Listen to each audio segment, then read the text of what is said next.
The automatic glass doors whispered open, letting in a blast of cold February air and a man in a worn brown coat. He hesitated just inside the entrance of Langford Motors, boots squeaking faintly on the polished tile.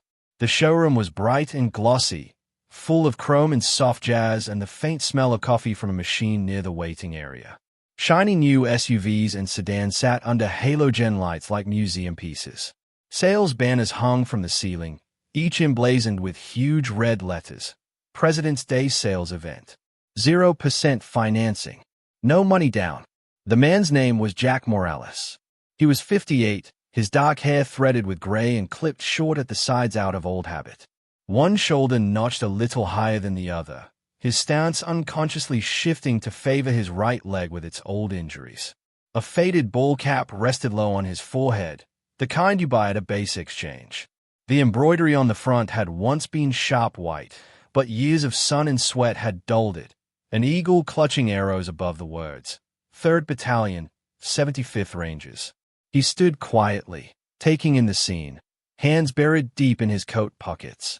Snowflakes clung to his sleeves and melted into dark spots. The lobby was busy. A tall young salesman in a slim blue suit laughed too loudly at something a couple had said near the red crossover. Behind a glass-walled office, another salesman was signing papers with a middle-aged man in a tailored overcoat. A receptionist was on the phone, headset glowing green. "Nobody in a rush today," Jack murmured under his breath, his voice more observation than complaint. He took off his cap, wiped a few droplets of snow from the brim, and stepped closer to the reception desk. The receptionist, a young woman with a sleek ponytail, held up a finger without looking at him, indicating 1 minute. Her voice was chipper but tense. "Yes, I understand, Mr. Milton. If you bring it in Monday, we can—" "No, I know it's your only car, sir, but—" Jack gave a small shrug. He'd been waved off by people far scarier than a stressed receptionist. He drifted toward the coffee machine instead, his limp more noticeable when he walked any distance. A couple of potential buyers glanced up at him, eyes flicking from his coat to his worn jeans to the hat in his hand, then back to the gleaming truck they'd been admiring. He poured himself a small paper cup of coffee, ignoring the sign that said customers only. He wasn't sure if he counted yet. The coffee was lukewarm and harsh, but it warmed his fingers. He checked the clock on the wall. 10:05 a.m. Plenty of time. The snow outside had started earlier than the weather reports had predicted, flurries turning to fat, lazy flakes that drifted down, threatening something heavier. Jack lived almost an hour away and had left before sunrise, just in case the roads got bad. The old pickup he'd driven here, his own faithful, rust-gnawed beast, was parked out front like some tired mule tied up next to thoroughbreds. He hadn't meant to keep that truck as long as he had. A decade ago, he'd told himself, "Next year I'll upgrade." 5 years ago, he'd told himself the same thing. Then his knees had gotten wise. The medical bills had trickled in. His hours at the hardware store had been cut. He had 1,000 good reasons not to be here today, and one reason that mattered more than the rest. His daughter, Sophia. She needed a reliable car, not just something that could limp around town. A vehicle that could get her from their small town to the state university and back, through snow and rain and the occasional midnight drive when she called and said, "Dad, I'm homesick," and he drove over just to sit with her at a diner and talk. He'd argued with her, of course, about the money. "Dad, I can take the bus." "No, I can carpool with Cora." "No, community college is closer. It's cheaper, too." "That's not the point. The point is you can't afford it," she'd said, blunt as always. 18, with his eyes in her mother's stubborn chin. He had smiled, but it had hurt. "I'll manage. You can barely climb the stairs some days." "I said," he'd repeated, more softly but with that tone she knew meant the conversation was over, "I'll manage." She'd stared at him, recognizing the iron in his voice. The same iron that had carried him through dust storms and firefights, through nights lying awake in a tent, staring at canvas he'd pretended was a normal ceiling. The same iron that still made him wake up at 3 a.m. some mornings with his heart racing, phantom sand in his lungs. "Fine," she'd said finally, "but I'm helping. You're studying. That's how you help." He hadn't told her what he'd done to make the numbers work. The overtime at the store. The odd jobs fixing fences and packing boxes.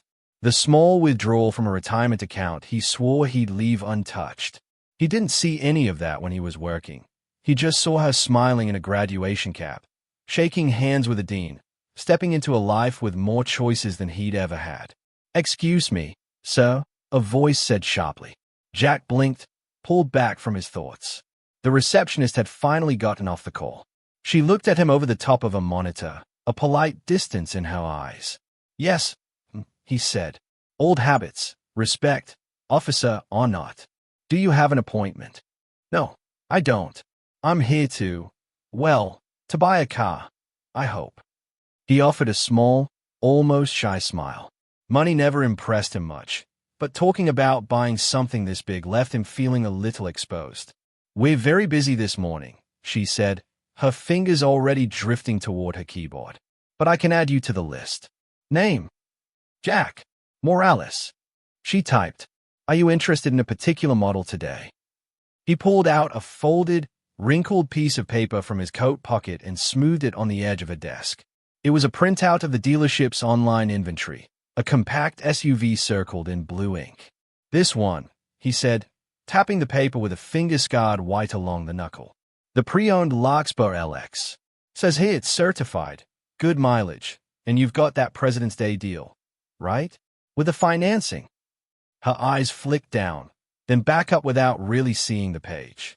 "Yes, that offer should still be available. I did the pre-approval online," he added. "Last night. Got the email and everything." He fumbled in his pocket again, this time for his phone, scrolling with thick fingers until he found the email. He angled the screen toward her. She glanced at it, nodded distractedly, and didn't read more than the subject line. "Perfect. I'll let one of our sales consultants know you're here. Please have a seat, and someone will be with you shortly." She gestured toward the waiting area, a small cluster of faux leather chairs around a low table scattered with calm magazines and outdated issues of Sports Illustrated. "Sure," Jack said. "Thank you."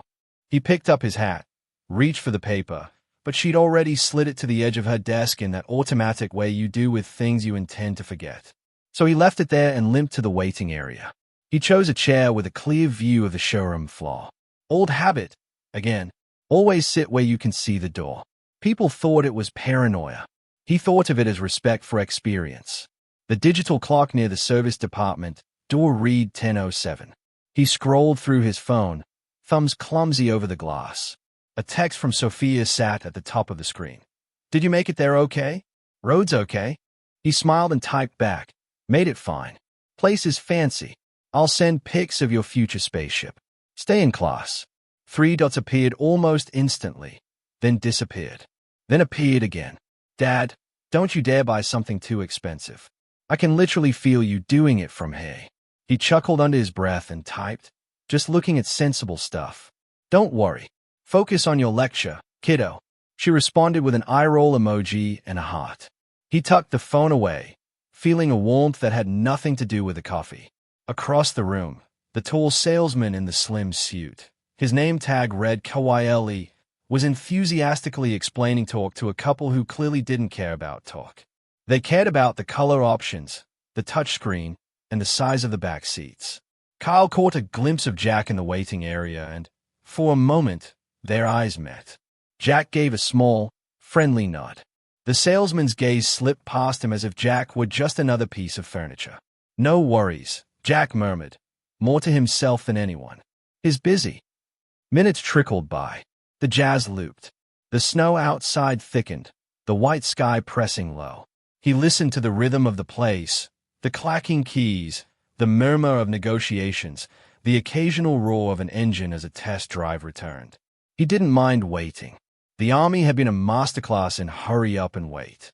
He'd spent entire afternoons crouched in sweltering heat, waiting for orders that didn't come, watching dust swell in the distance. Compared to that, this was a hotel lobby. At 10:20, another couple walked in. The man had a Rolex peeking from under the sleeve of his pea coat. The woman carried a designer bag that probably cost more than Jack's entire outfit. They didn't go to the reception desk. They went straight to Kyle. "Kyle, good to see you again," the man said, clapping him on the shoulder. Tom, Julie, my favorite people, the salesman boomed, his voice filled with a warmth that somehow hadn't been available when he'd glanced at Jack. You ready for that upgrade we talked about? They were escorted to a car on the show floor with leather so soft it looked like you could sink into it and never come back. The trio laughed, the conversation lively and easy. Jack shifted in his seat, fingers tapping silently on his knee. 10 minutes passed. 15. At 10:30, the receptionist received a delivery of pastries. She took the box, opened it, and invited everyone within earshot to help themselves. She didn't look toward the waiting area. Jack considered getting up and reminding her he was there, but he hesitated. She had said she'd put his name down. He didn't want to be a bother. That, more than anything, was ingrained in him. He'd been places where speaking up could cost someone else their life. He glanced toward the manager's office, its door slightly ajar. Inside, a heavy-set man in a shirt and tie sat behind a desk, talking animatedly on the phone. A nameplate on the desk read, Sales Manager, Dan Huxley. Dan saw the pastry box, not Jack. He stepped out, grabbed a muffin, and went back to his office, door closing more firmly this time. Jack's coffee cup was empty now, and his knee was starting to ache from sitting at that particular angle. He stood slowly, stretching his leg, and wandered toward the cars on display. He ran his fingers lightly along the smooth flank of a midnight blue sedan, the paint reflecting his lined face back at him in a distorted curve. The dealership's bright lights made the world feel a little unreal, like the set of a commercial. "Can I help you?" a voice asked, clipped. Jack turned. A young man in a too-large blazer, hair carefully mussed to look careless, stood with a tablet in his hand. His name tag said Tyler. "Yes, actually," Jack said. "I'm waiting to talk to someone about a pre-owned SUV. Larkspur LX. I did the pre-approval thing online last night. Said to come in today.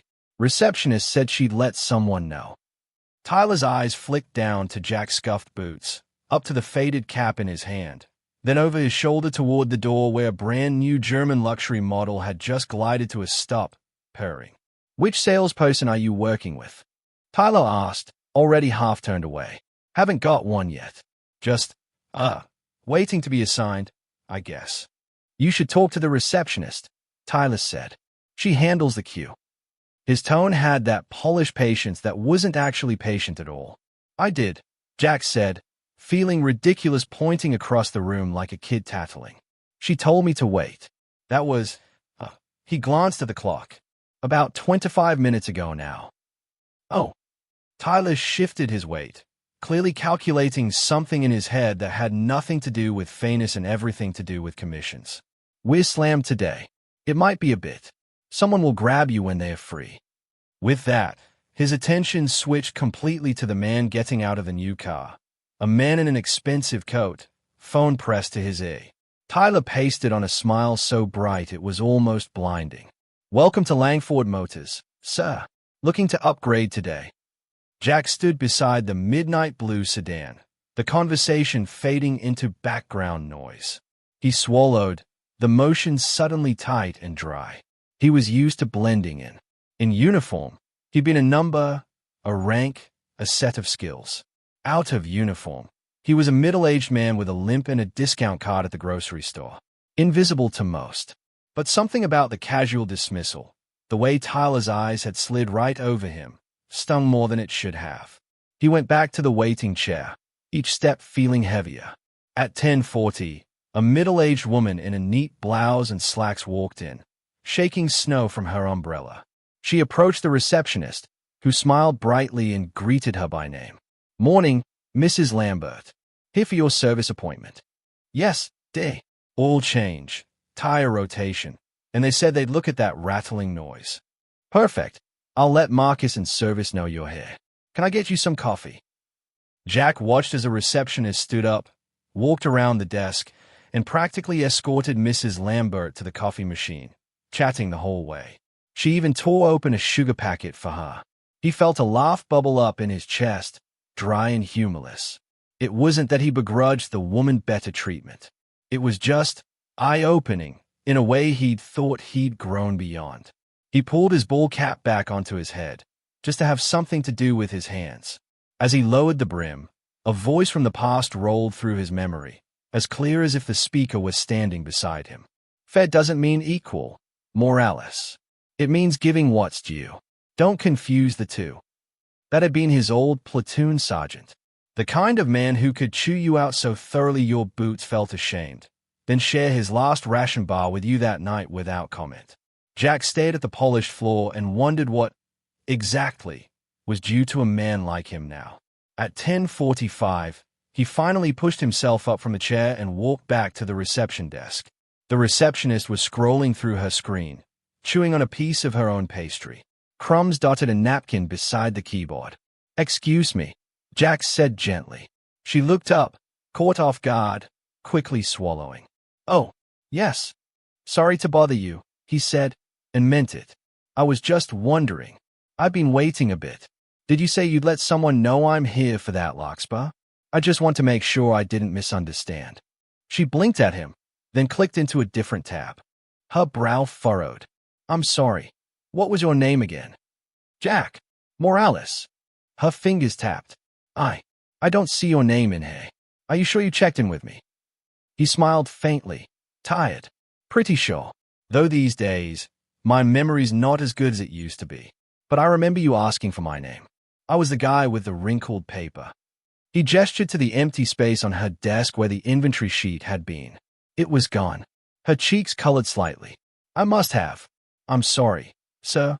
I think I forgot to put you in the system. We've been really busy this morning." "It happens." And it did. Everyone made mistakes.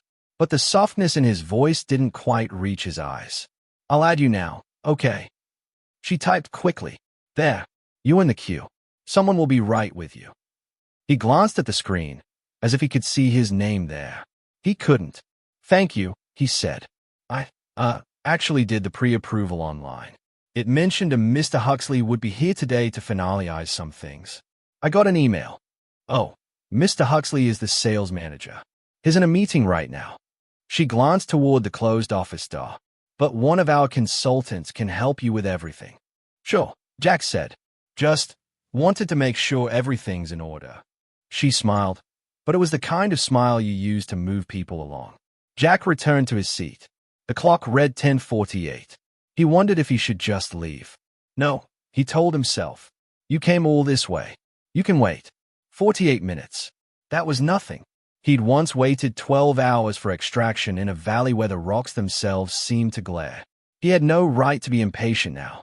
He folded his hands over his stomach, exhaled slowly, and let his mind drift. But he didn't drift back to overseas this time. He drifted to a warm kitchen, to a small girl sitting cross-legged on the floor with toy cars lined up in perfect rows. "Daddy, what's this one called?" "That's a pickup, honey." "So this one's a picked-up truck?" she'd said solemnly, mashing the words together. "Sure," he'd laughed. "That's exactly what it is." She'd pushed it along the tiles, making a high-pitched engine noise, her curls bouncing as she chased it. Back then, he hadn't thought much about what kind of real car she'd drive one day. He'd been too busy just trying to be there, to be present, to be whole, to be something other than a shadow passing through the house with his duffel bag. The thought of her, now almost grown, climbing into a reliable car that would carry her safely from school to home and back, that was worth a morning of waiting, and then some.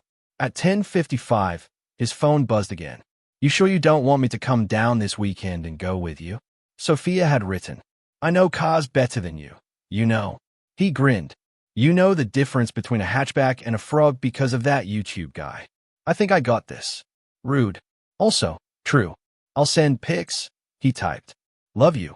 Love you more," she shot back, lightning fast. He pocketed the phone. He was still smiling when a harsh voice cut through the air. "Sir, you can't just do that." Jack turned. The sales manager, Dan Huxley, stood near the door, one hand on his hip, the other jabbing toward a man in a heavy work jacket who'd just come in and shaken snow off his boots. For a second, Jack thought the manager was talking to him, but then he realized the finger was pointed past him. A delivery driver, maybe. Someone with a clipboard and a harried look. "I just needed someone to sign for those tires," the driver was saying. Been standing out there 10 minutes in the snow.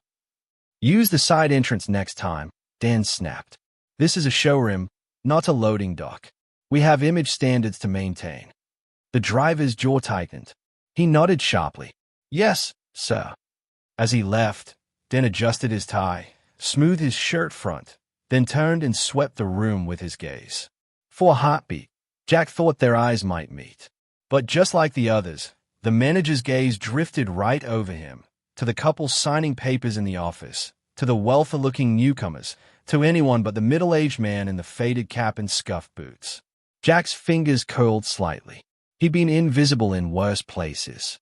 But some small part of him, some thin, tender piece that had never quite calloused over, no matter how many years passed, felt the sting. At exactly 10:57, the dealership owner arrived. Her name was Victoria Lang. Most people knew her as Vicky, if they knew her at all. Her father had started Langford Motors 35 years ago with a cramped lot and a rented trailer for an office. He'd sold used cars with more enthusiasm than honesty at first, then more honesty than most customers deserved once he'd grown tired of the old stereotypes. When he retired, everyone assumed the business would go to his son, Mark. Mark, however, had discovered he liked wine importing more than cars, and had cheerfully moved to another state. That left Victoria, who'd grown up doing homework in the back of that trailer, gone off to college for a degree in business, then come back with a fame handshake and more ideas than parking spaces. She parked her sensible dark sedan in the staff lot instead of up front and came in through the side door, stamping snow from her boots. She wasn't tall, but she radiated an energy that filled whatever space she stepped into. Dark hair cut in a sharp bob, camel coat unbuttoned, scarf in Langford Motors' signature blue draped around her neck. Morning, she called to the service techs as she passed, smiling, waving. How's my favorite team? Cold, someone grumbled good-naturedly. Snow's killer out there. You're inside, she countered lightly. My pity is limited. They laughed. She made a point of knowing everyone's names, birthdays, and preferred donuts. She also had a reputation for being relentless about customer satisfaction. Too many bad online reviews, and she'd personally call the person to ask what had gone wrong. That reputation was about to collide head-on with the morning's events. As she stepped onto the showroom floor, she scanned the space automatically. Years of habit had taught her to see what her customers saw. The gleaming cars, the balloons, the banners, the carefully arranged promotional materials, the receptionist's bright smile, the cluster of salespeople around the wealthiest-looking lead. And, in the waiting area, a man in a worn coat sitting alone, hands folded, eyes tired but alert. His cap rested on his knee, its faded insignia just visible from where she stood. Her mind catalogued the image in a second, then moved on. She had a meeting with Dan in 10 minutes to go over month-end numbers. Inventory to review. A conference call with regional representatives at noon. But something about the man's posture, about the way he was settled, yet restless, caught at the edge of her awareness. She almost kept walking. Then he shifted slightly, and the light caught the stitching on his cap. The eagle, the arrows, the words. She recognized them. Her father had worn one just like it in an old photo that had hung in their hallway for years, right next to his discharge papers and a medal he never talked about. In the photo, he'd stood with a group of younger men, all in uniform, the same emblem on their shoulders. Not just any rangers. That battalion. The image flashed in her mind like a slideshow clicking too quickly. Dust. Camouflage. A crooked smile on her father's face, 25 years younger, arms slung around the shoulders of a man who looked a lot like the one sitting in her showroom now. Vicky. She turned, then was emerging from his office, donut in hand. I was just coming to find you, he said. We need to. Who's that? She asked, tilting her chin subtly toward the waiting area. Then glanced over. Who? Him. Just a walk-in. Looking for used inventory, I think. Reception's got him in the queue. How long has he been here? Dan shrugged. No idea. I just got off a call with corporate. Her eyes sharpened. Check. The word was quiet, but it had weight. Dan's smile faltered. He turned to the receptionist. Hey, Nora, he called. When did that gentleman with the... He flapped a hand vaguely. The hat. When did he arrive? Nora looked up, startled. Oh, I don't know. He was here when I took that call from Mr. Milton. So, maybe an hour? Not quite. I forgot to put him in the system at first, but I added him about 10 minutes ago. And has anyone talked to him yet? Victoria asked. Tyler did, Nora said. Briefly. Tyler, overhearing, turned with an apologetic grin. I told him we were slammed, boss. I was with the Rosens, and then that guy on the M-Class trade-in. I figured someone else would pick him up. Did someone? Her voice stayed calm. Too calm. Silence answered. Victoria's jaw tightened almost imperceptibly. She looked back at the man in the waiting area. He wasn't staring at them. Or if he was doing it discreetly. He sat with that stillness some people have when they've learned the value of conserving energy, of not fidgeting, of waiting without making a scene. What's his name? She asked. Nora clicked quickly. Morales. Jack. Pre-approval in the system. Looks like he did everything online last night. And we've kept him waiting for 52 minutes, Nora said, after a glance at the clock. 52 minutes, Victoria repeated, without anyone offering him so much as a test drive. I was going to get to him next, Tyler said. I mean, yeah, he's pre-approved, but is probably at the bottom tier, you know? Those deals take forever. And you know how our day's been. He said it lightly, as if that made it reasonable.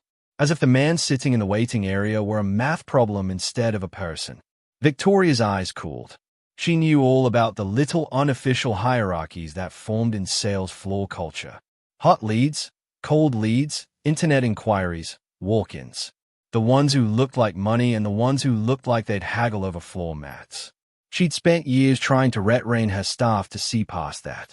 Some days, it felt like progress. Others, she thought of her father standing in the doorway of their house, duffel bag at his feet, cap in his hands. How the neighbors had praised him on Memorial Day and forgotten him the rest of the year. How he'd once stood in a government building for hours, being redirected from one line to another, until he'd finally come home with a look on his face she'd never forgotten. He who pays, stays, an old, ugly saying from the early days of the lot whispered through her memory. She'd erased that phrase from the training manuals, but apparently not entirely from the culture. I'll take him, Victoria said. Dan blinked. You? Vicky, you don't need to work the floor today. We've got it covered. If you want, I can bump him to Kyle. I'll take him, she repeated, her tone brooking no argument. She shrugged off her coat, handed it to a nearby assistant, and walked toward the waiting area. Jack looked up as a shadow fell across him. Mr. Morales, a woman's voice asked. He stood automatically, almost to attention. Yes, She smiled. Not the rehearsed sales floor smile, but something that reached her eyes. Those eyes, he noted, were sharp, taking in everything. His posture, his clothes, the way he leaned a little extra weight on his right leg. Hi, I'm Victoria. She didn't add her last name, didn't mention her title. She extended her hand. I'm so sorry you've been kept waiting. He reached out, shook her hand. Her grip was firm, professional. I know you folks are busy. It's no problem. It is a problem, she said gently. One I'm going to fix. But first, let's make sure we take care of you. I hear you're interested in a Larkspur LX. That's right.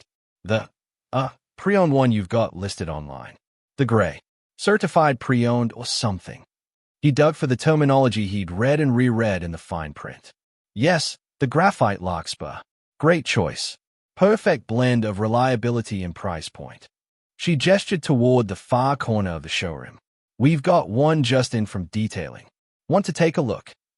I'd like that, he said. They walked together past the rows of cars.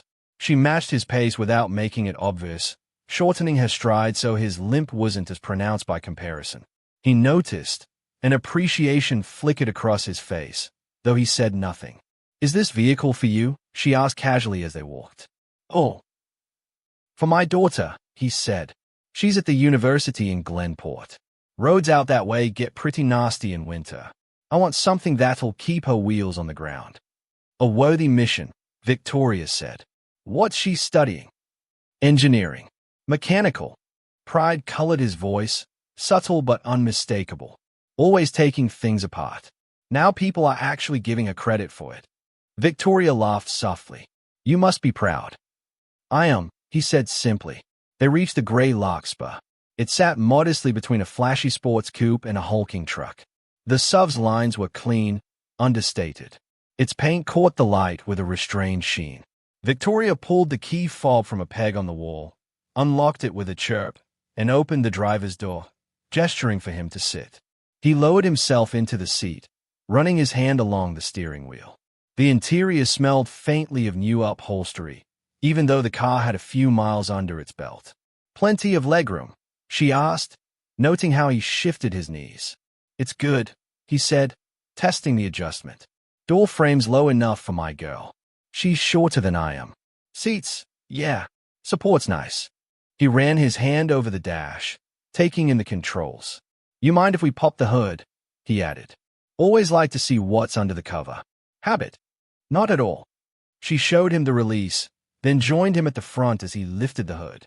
The engine bay was clean, wires and components neatly arranged. He leaned in slightly, inspecting. You know your way around engines, she observed. A bit. Fixed a lot of old trucks in my time. Idled more in forward operating bases than I care to count, listening to engines and hoping they keep running. The words slipped out before he could stop them. He rarely talked about that. Most people didn't ask. Her gaze sharpened again. You served? Yes. Which branch? Army. Rangers. She looked at his cap, at the insignia, then back at his face. 3rd Battalion. Yes. A softer look entered his eyes.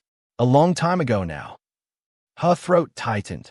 My dad was 3rd Battalion, she said quietly. Different companies, different years, but that patch means a lot in my house. His head tilted, surprise flickering across his features. That's so. Lang, she added, as if unlocking something. James Lang. Did you ever cross paths? For a moment, the noise of the showroom faded for Jack. He stared at her, really seeing her now.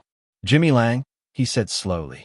We called him Lang, or sometimes Radio, because he was always fiddling with comms, even when it wasn't his job. A laugh burst from Victoria, unexpected and bright.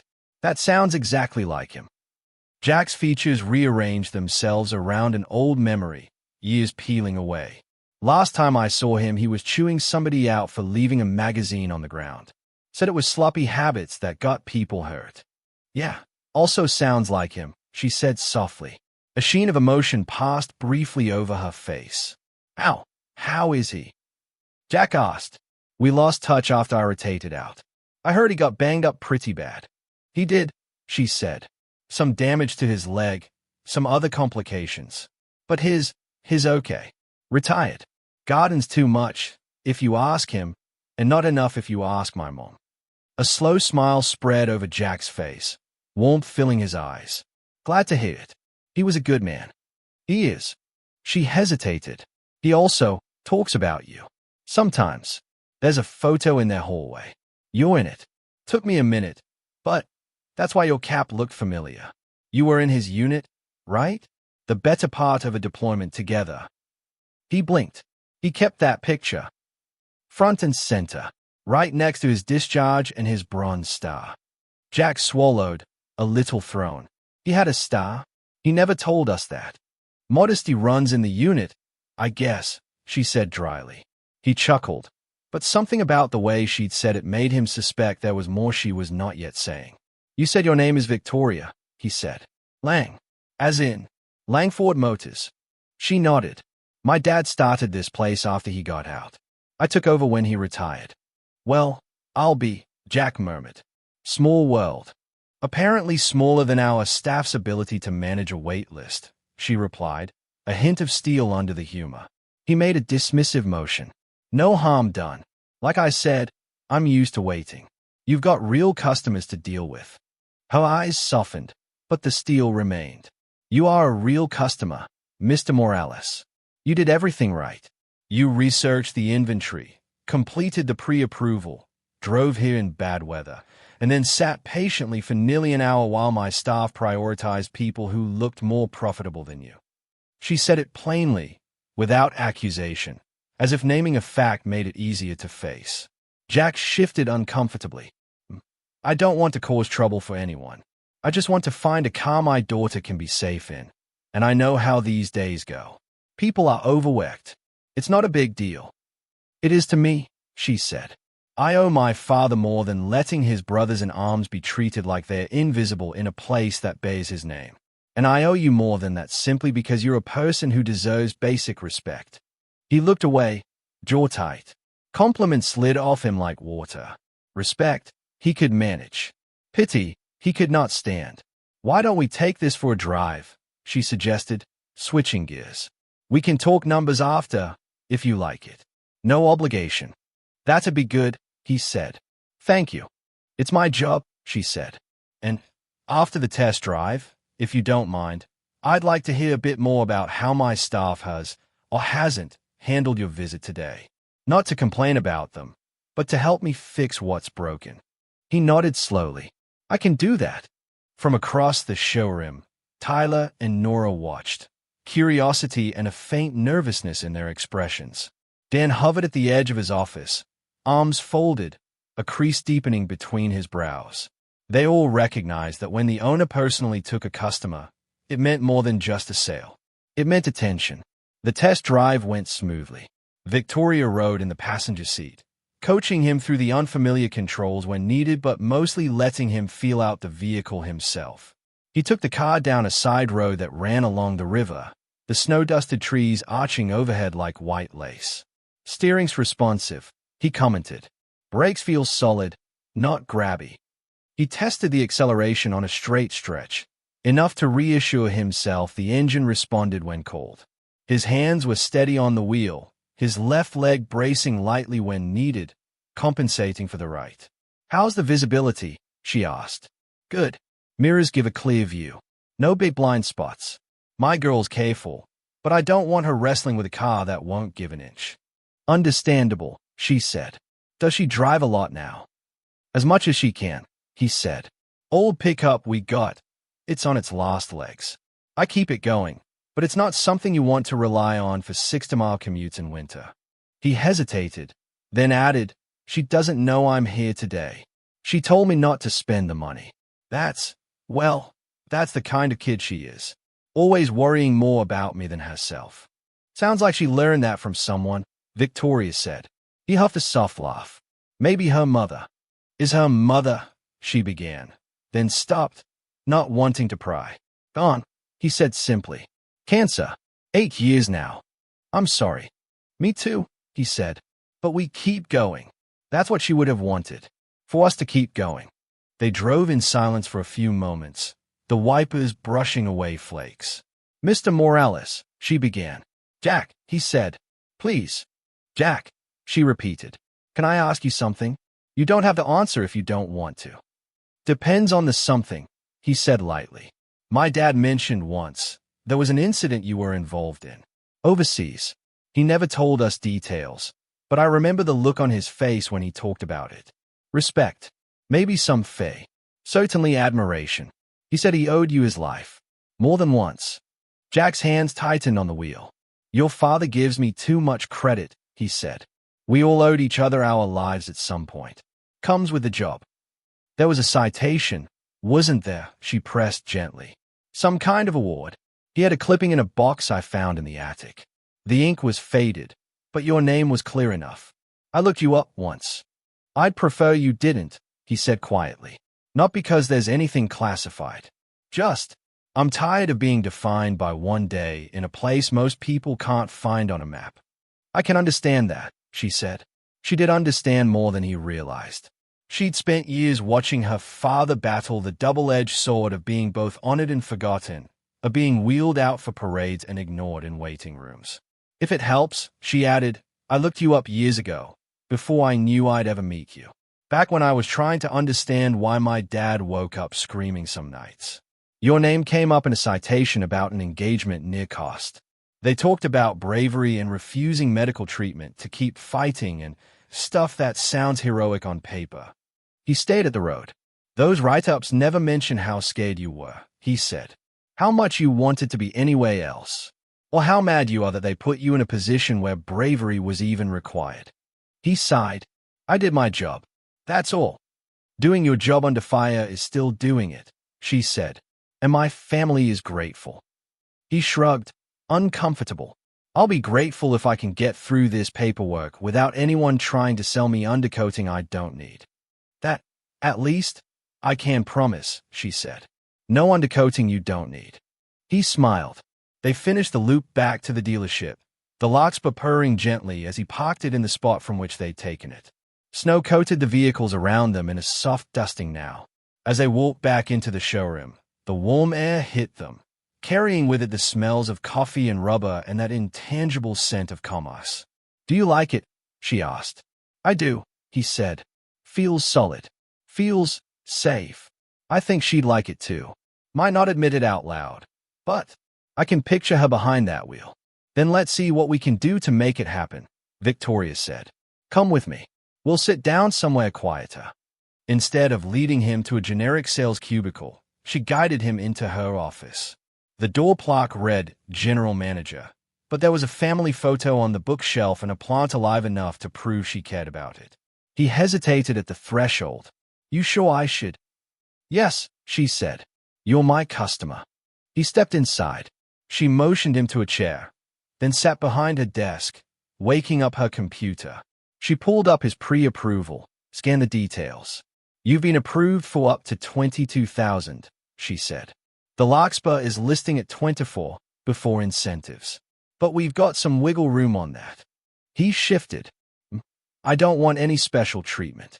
I don't want you to cut corners on your profit just because my old CEO liked me or some article somewhere called me something I'm not. I came here because your price online was fair. That's all I'm looking for. Fair. What you experienced in our showroom was not fair, she said. So we're going to correct that. Not by giving you something unearned, but by removing some of the nonsense that comes with this process. She tapped a few keys, then looked up, meeting his eyes. I'm going to be transparent with you, she continued. Our margin on that larkspur is about $2,200. That's the difference between what we paid for it and what we're asking. On a day like today, with the kind of volume we're doing, we can afford to tighten that margin a bit in service of something more important than a quarterly target. He frowned. More important. Integrity, she said simply. And making sure this dealership is a place my father can walk into without being ashamed of the way we treat people who look like he did when he got out. He was silent for a long moment. I don't want charity, he said eventually. This isn't charity, she replied. This is gratitude and respect, expressed in the language of my business. Just like you expressing your love for your daughter in the language of a safe car. We all do what we can with what we have. He stared at her, trying to read her face. Finding nothing but sincerity there, he exhaled. What are you thinking? She asked. I'm thinking. He rubbed his thumb along the edge of the desk. I'm thinking about the VA waiting room in my town. They're understaffed, overworked. I've watched old-timers sit there for hours, just hoping someone calls their name. Some of them never served in combat. Some of them did. Doesn't matter. They're all just waiting. Like I was this morning. Like I've been 100 times. His gaze drifted to the window, to the snow outside, then back to her. I'm thinking how easy it is for people to say thank you for your service on holidays, and then ignore you the rest of the time. So when somebody notices, really notices, it throws you off balance. She nodded slowly. Thanking you isn't enough, she said. But it's a start. Fixing how we do business is another step. She keyed in some numbers, printed out a sheet, and slid it toward him. This is my offer, she said. I'm waiving a chunk of our margin and the dock fee. We'll apply all current incentives and knock the price down as far as I can without paying your daughter to take the car off my hands. He glanced over the figures. The monthly payment was lower than he'd expected, lower than he'd dared to hope. That's generous, he said. Too generous. It's appropriate, she replied. And because you've clearly done your homework and you know what you're looking at, you know I'm not taking a loss.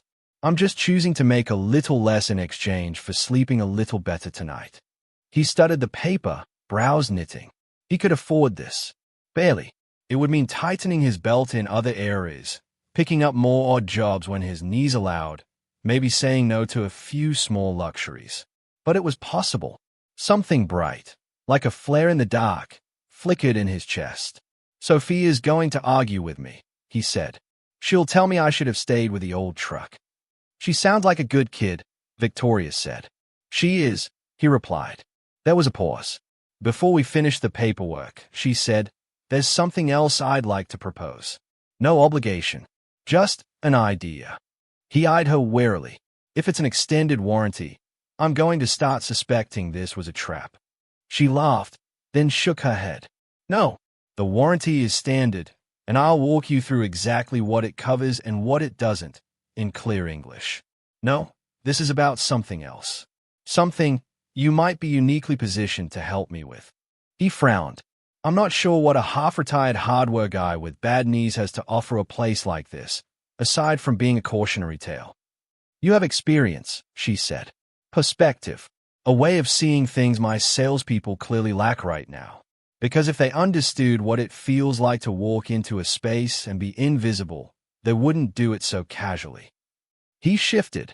What are you asking? I run training sessions for my staff, she said.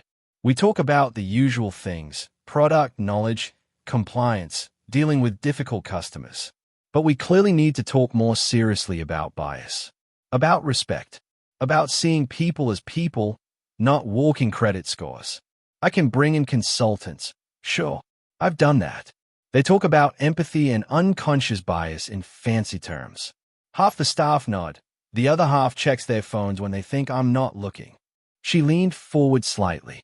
I think it would hit differently, she continued, if it came from someone who's lived it in ways they can't hide from behind a desk.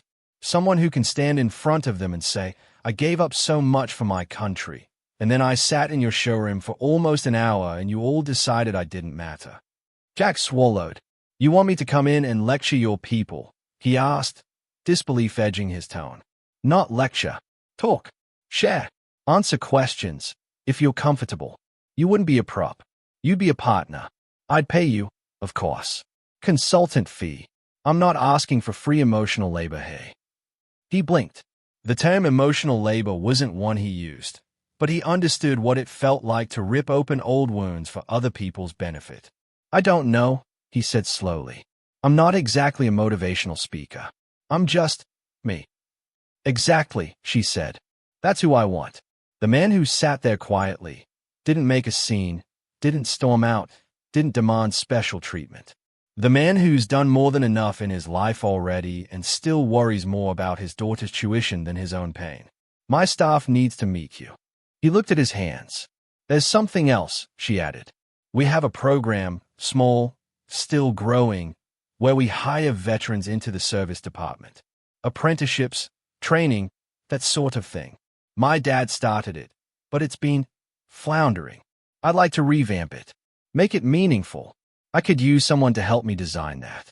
Someone who understands what vets need, what they struggle with when they transition out. I'm flattered, he said, but I don't know the first thing about running a program like that. I just know what it felt like to go from a place where every day had a plan to a place where the only plan was the morning news. And that's exactly where we start, she said. Look, this doesn't have to happen today. Think about it. Talk to your daughter, if you like. We'll still get you set up with the car either way. This offer, she tapped the paper, isn't contingent on you doing anything for me. It's for what you've already done. He was quiet. The idea was unsettling and strangely appealing. He'd spent years feeling obsolete, like a tool left in a drawer because nobody knew quite what to use it for anymore. Why? He asked finally. Why do you care this much? I appreciate it. I really do. But I've been in enough businesses to know most owners are happy as long as the numbers line up. She looked down at her hands, then up at him again, her eyes bright.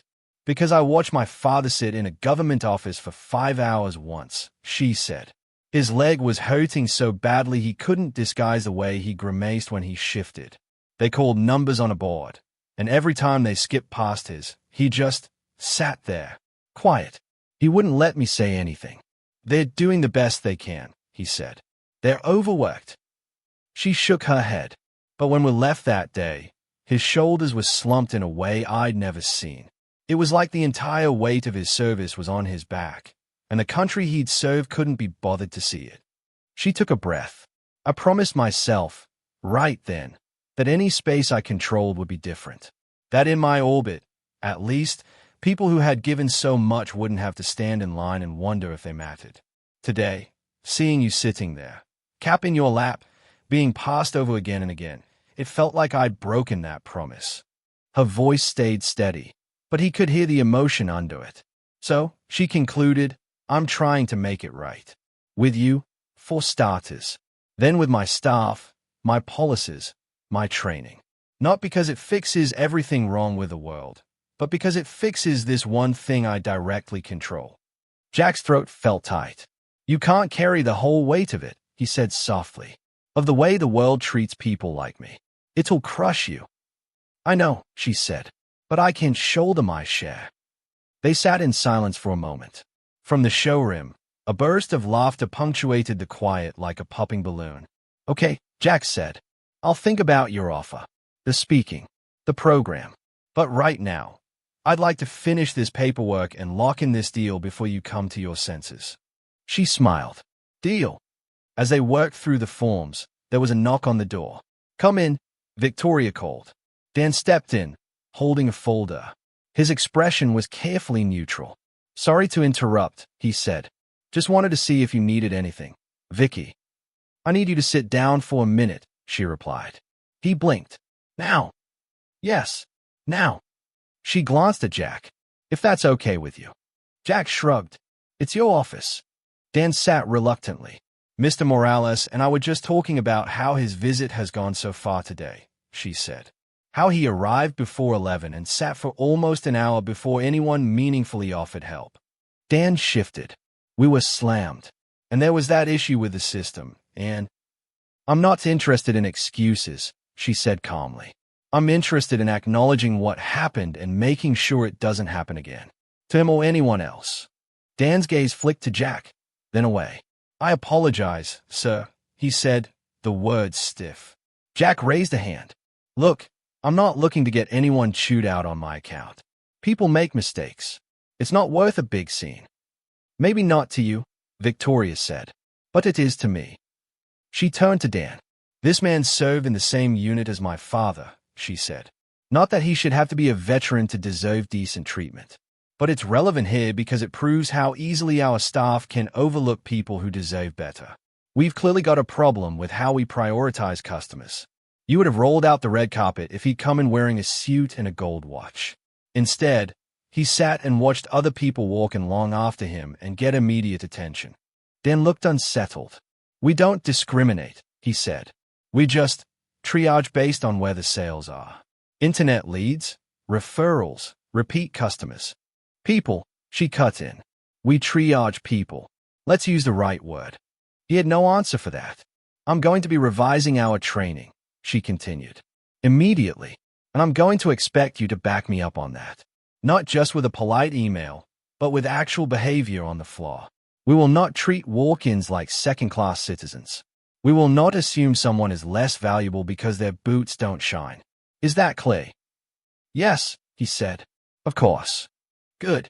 Then you can start right now by seeing if there's anything you can do to speed up the detailing on the Larkspur Jack is buying, and by making sure finance is ready to process his paperwork as soon as we're done here. His time has already been wasted enough. Dan hesitated. Then, to his credit, he looked directly at Jack. I'm sorry, he said again, more sincerely this time. We should have done better. Jack nodded. Apology accepted, he said. Just pay it forward. Next time somebody walks in looking like me or wise, maybe remember that you don't know who they are or what they've done. Dan looked chastened. I will, he said. I'll get on that detailing. He stood and left. When the door closed, Jack shook his head. You didn't have to do that, he said. Yes, I did, she replied. They need to see me do it, too. It's one thing to send memos. Another to demonstrate priorities in person. He couldn't argue with that. An hour later, the paperwork was signed, the keys were in his hand, and the gray Larkspur LX was parked out front, its body cleared of snow. A big red sold tag hung from the rearview mirror. Jack stood beside it, fingertips resting on the hood, a small smile playing at his mouth. "Do you want a photo?" Victoria asked. "For when you tell your daughter." He chuckled. "She'll pretend to be annoyed if I send her a picture of me grinning next to a new car like I just won a game show. But, yeah, I think I'd like a photo. Just don't let me look too much like a billboard model." "I make no promises," she said, pulling out her phone. She framed the shot, Jack standing beside the SUV, cap on, coat zipped, the dealership sign visible in the background. Snowflakes drifted down, catching in his hair. He looked both proud and slightly embarrassed. "Smile," she said. He did. It reached his eyes this time. As she snapped the picture, her phone buzzed with a text from her father. "How's the big sale weekend?" He'd written, "Anyone buying those overpriced trucks you love so much?" She smiled, glancing between the message and the man standing before her. She texted back, "You'll never guess who walked into the showroom today." 3 dots appeared. "Girl, you know surprises aren't good for my heart. Tell me." "Someone from your old unit," she wrote. "The one you always talk about." There was a pause. "Name?" he asked. She typed, "Morales." "Jack." The response came almost instantly. "You're kidding. That stubborn son of a gun. Is he okay? Treat him like royalty or I'll come down there with my cane and whack some heads." She laughed aloud. Jack glanced at her. "Good news?" he asked. "That depends," she teased. "Do you consider being called a stubborn son of a gun good news?" He blinked, then laughed, the sound rusty but genuine. "Only one person gets to call me that and live." "He says hi," she said, "and that I should treat you like royalty. Threaten violence with a cane, actually. That sounds like him." "Would you be comfortable if I gave him your number?" she asked. "No pressure. Just, I think he'd like to talk to you." A warmth that had nothing to do with the dealership's heaters spread through Jack's chest. "I'd like that," he said. "Been a long time since I heard that voice." She nodded. "I'll connect you." He ran his hand along the car one more time. "Thank you," he said, turning to her. "For more than the deal. For seeing me. For all of it." "Thank you," she replied. "For more than you will ever tell me about." They shook hands again. "Drive safe," she said. "And when you give your daughter the keys, maybe tell her that some of the cost of this car was paid a long time ago, a world away. Not in dollars, but in grit. She seems like someone who'd understand the math of that." He swallowed. "She will," he said. "She always does." He opened the driver's door, climbed in, adjusted the mirrors. For a moment, as he sat there, the dealership around him, the world outside, all faded. He saw Sophia in his mind's eye, stepping out of their house next weekend, blinking in surprise at the shiny gray SUV in the driveway. "Dad," she'd say, half laughter, half scolding. "What did you do?" "I bought you a car," he'd reply. "Because the world is big and messy and full of risks, and I can't be there every time you pull onto the highway. So I did the next best thing." He blinked away the imagined scene, brought back to the present by the sound of someone tapping on his window. Victoria stood there, holding out a small envelope. He rolled the window down. "Yes, I forgot something," she said, slipping the envelope through the gap. "This is my card, with my direct line, and a gift card to the coffee shop down the street. It's part of our customer appreciation program, but this one's specifically from me. Next time you're in town, coffee's on me. If you decide to take me up on that consulting idea, that's where we'll start. If you don't, then consider it a thank you for today's patience." He didn't argue. He'd learned to accept some gifts. "Much obliged," he said. He started the engine. It hummed to life, dashboard lights blooming softly. As he pulled away from the dealership, he glanced in the rearview mirror. Through the glass doors, he could see Victoria turn to her staff, gathering them like a commander addressing a company. Her posture was straight, her expression serious. Even from a distance, he could tell she was speaking with conviction. He smiled. He didn't know exactly what she was saying, but he could guess the gist. See people, all people. You don't know who they are or what they've done. You don't know the weight they carry. You just know they walk through our doors. And that's enough to deserve our best.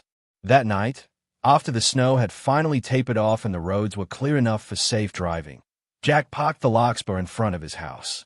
The porch light cast a warm circle on the fresh snow. He went inside, tossed his keys in the bowl by the door, and checked his phone.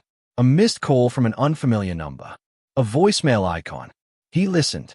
"Hey," a gruff voice said, softened by age and time. "If this is still the number for one stubborn son of a gun I knew a lifetime ago, this is Lang. From a little sandbox where we nearly got ourselves blown to bits more than once. My kid tells me you walked into her dealership today and scared some sense into her staff without saying a damn word. I'm proud of you. Call me when you feel like talking. No rush. I know you can wait." Jack smiled, eyes stinging. He hit callback. They talked for an hour. About nothing and everything. About backs that hurt in the rain. About kids who grew up too fast. About nights they'd survived by sheer dumb luck and each other's stubbornness. At the end, Lang said, "You did good today, Morales. Not just for your girl. For mine, too. She needed that wake-up call." "I didn't do much," Jack replied. "Just sat there." "Sometimes that's all it takes," Lang said. "Sometimes the hardest thing is staying. Waiting. Being there long enough for people to see themselves in how they treat you." After they hung up, Jack stood at the window and looked out at the Larkspur parked at the curb. Snowflakes glittered on its roof like a scattering of stars. His phone buzzed again. A text from Sophia. "Hey, old man, what are you up to?" He typed, "Thinking about you. How's the studying going?" "Boring," she wrote. "Thermodynamics is rude." "Heat always is," he replied. She sent a laughing emoji. "You sure you don't want me to come down this weekend?" She added, "We could go test drive some cars. I know you've been scheming." His fingers hovered over the keyboard. "Already did," he typed, then deleted it. Instead, he wrote, "Let's plan for next weekend.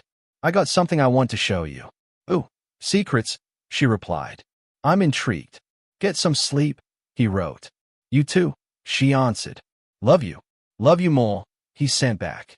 He put the phone down, feeling a deep, resonant fatigue in his bones. A good fatigue. The kind that comes at the end of a long day when something actually shifts, even a little, in the right direction. He thought about the dealership again. About the way the sales staff had watched him leave with new eyes. About the conversation he'd have with them if he took Victoria up on her offer.